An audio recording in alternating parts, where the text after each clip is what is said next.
in the lowlands of Scotland, away from the eyes and ears of the villages, towns and cities of society at large, lies a remnant of a society that came before us, a religious monument of Neolithic origin that would have served a population that had lived, died and worshipped here before Rome, Greece or the Egyptian civilizations had even begun to flourish. The Ballochmyle cup and ring marks in Ayrshire, Scotland, are steeped in mystery and drama. One of the best preserved examples of cup and ring marks in the world, it lies here forgotten and abandoned by the descendants of the people that used to worship at its intricate hand-chiselled symbols, that have remained a puzzling riddle ever since the last druids of this land died and whose ways were forgotten. Cup and ring marks tend to be the most highly concentrated in Ireland, Wales, Northern England, Scotland, Brittany, Portugal and Galatia and Spain, where the Celtic peoples of Europe settled and started to ascribe higher purpose and meaning to their lives with an intricate set of beliefs that are now lost to time. Many hypothesize exactly what the purpose of cup and ring marks are, and the debate between archaeologists on the subject has become quite heated. Think back to the rituals that could have taken place here and what they could have represented to these peoples. I mean, buried within the majestic forests of Ayrshire right beside a water source. Who knows underneath the moon and stars what could have happened here. Realistically, this could have represented any number of things to these people. One such belief as to how these markings were used is that they were utilised in religious or magical ceremonies.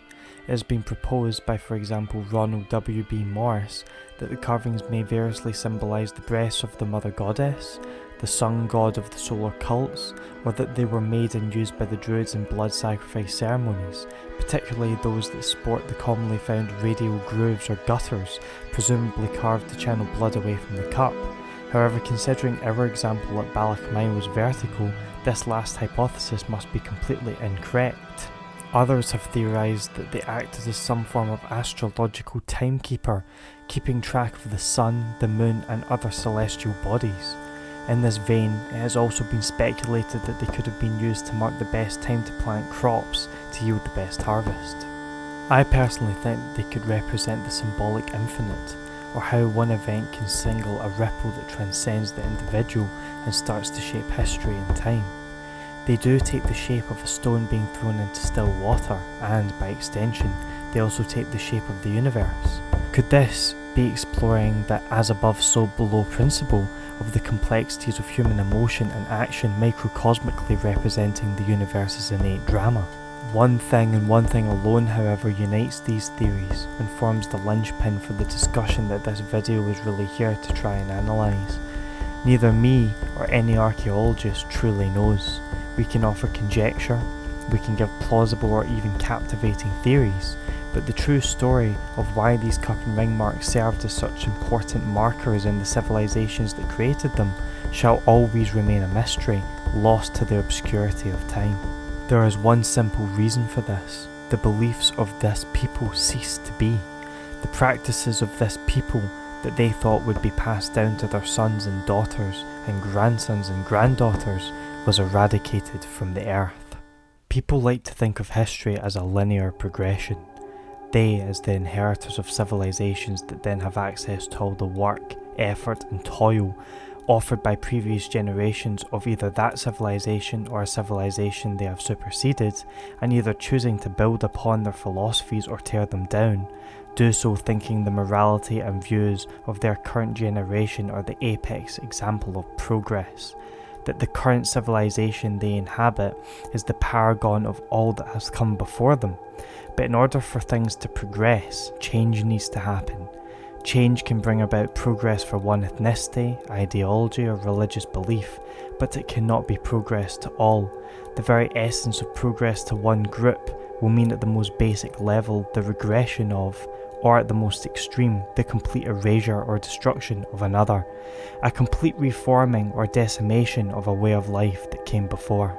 Depending on the morality of the individual, they may see this as a good, but to the whole generations of people who lost what they deemed to be a better structured and livable civilization and way of life, they have just become the last generation that will inherit their own unique sets of morals, values, ideals, and cultural symbols. People have many metrics of how to objectively and empirically weigh up exactly what the markers of a good civilization are: their art, their technology, their philosophies, or their dominance in war. But the truth of the matter is that even if our history books come to a collective conclusion that, for example, the Romans helped progress the infrastructure of Europe when they conquered it, it does not mean that the cultures they steamrolled over thought that as well.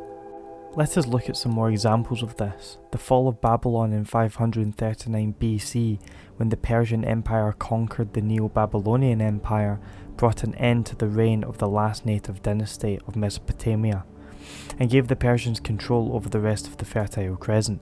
Forevermore, the culture of the true natives of ancient Mesopotamia was no more. The period of Neo-Babylonian rule, therefore, that saw the Assyrians no longer occupying the land of the native Akkadians, that saw unprecedented economic and population growth throughout Babylonia, as well as a renaissance of culture and artwork as Neo-Babylonian kings conducted massive building projects that brought back many elements from the previous 2,000 years of Sumerio-Akkadian culture, all came to an abrupt and violent end, being replaced with Persian rule, which undone this civilization's achievements bit by bit. The Egyptians too, after achieving their cultural and militaristic zenith between 1549 BC and 1078 BC, began to be superseded by conquering forces of foreign civilizations, including the Hyksos, the Kushtites, the Assyrians, the Persians, and most notably the Greeks and then the Romans.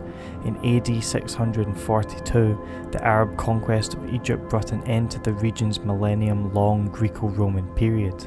Following the fall of Byzantium and the shift in cultural power this brought, the Egyptians went from being ruled by a relatively sympathetic foreign culture who somewhat allowed them to retain their original ways of life due to the respect it had among those cultures, to having the Coptic language, art and religion systematically destroyed with forced conversions to Islam and the defacing of their art and holy places.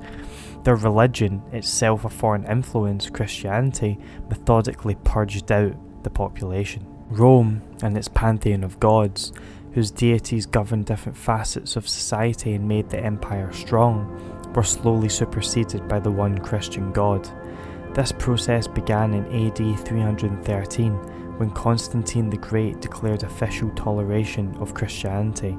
What followed over the ensuing decades was the search for a definition of Christian orthodoxy all could agree upon. Creeds were developed, but Christianity has never agreed upon an official version of its Bible or its doctrine. Instead, it has had many different manuscript traditions. Christianity's disputes becoming a central issue at the very heart of the Roman state most definitely accelerated Roman decline.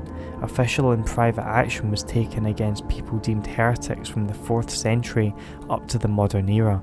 Limited action against pagans, who were mostly ignored, was based on the contempt that accompanied Christianity's sense of triumph after Constantine. Christianity opposed sacrifice and magic, and Christian emperors made laws that favoured Christianity. Constantine's successors generally pushed Rome further and further in this direction, culminating in Christianity becoming the religion of any ambitious man in Rome by the 4th century. Pagan Europe as a whole, of course, followed this same trajectory. Christianity spreading through Europe and taking advantage of the pagan ability to amalgamate deities into their traditions. Eventually, this gave the ability for Christians to keep pushing until all pagan philosophies and doctrines were methodically dismantled and replaced. But was this progress? Going back to the point we were exploring earlier about utilising historical metrics to assess how a civilization is faring against either its contemporaries or its predecessors, if we looked at the Christianization of the West through this lens to see if indeed this was progress compared to its pagan past, by looking at their art, their technology, their philosophies or their dominance in war, we can actually see marked decline, certainly for wide swathes of Europe, culminating in the Dark Ages of the 5th to 15th centuries. progress yet again being made in the 17th and 18th centuries with the Enlightenment. This is not to say that incredible feats of civilization were not achieved by Europe in the Middle Ages, of course, but merely a new form of a more localized civilizational order emerging. And so, the crux of the issue presents itself. To the Christian, the Dark Ages were progress. To the pagan, they were regression. To the Coptic Egyptian, the Islamification of Egypt was the destruction of their way of life, but to the Muslim, it was the will and action of the divine. To the Roman, the conquering of Europe was the extending of their beautiful civilization to the savage and primal. To the regional cultures it destroyed, it was the complete erasure of their reasons to live and their beliefs and practices. To the Romans who witnessed the fall of their Western Empire, culminating in the sacking of their eternal city in 410 AD by the Visigoths, their whole world has just come tumbling down, never to recover again. But to Alaric, the Visigoth king, it was the ultimate triumph over an oppressive foe.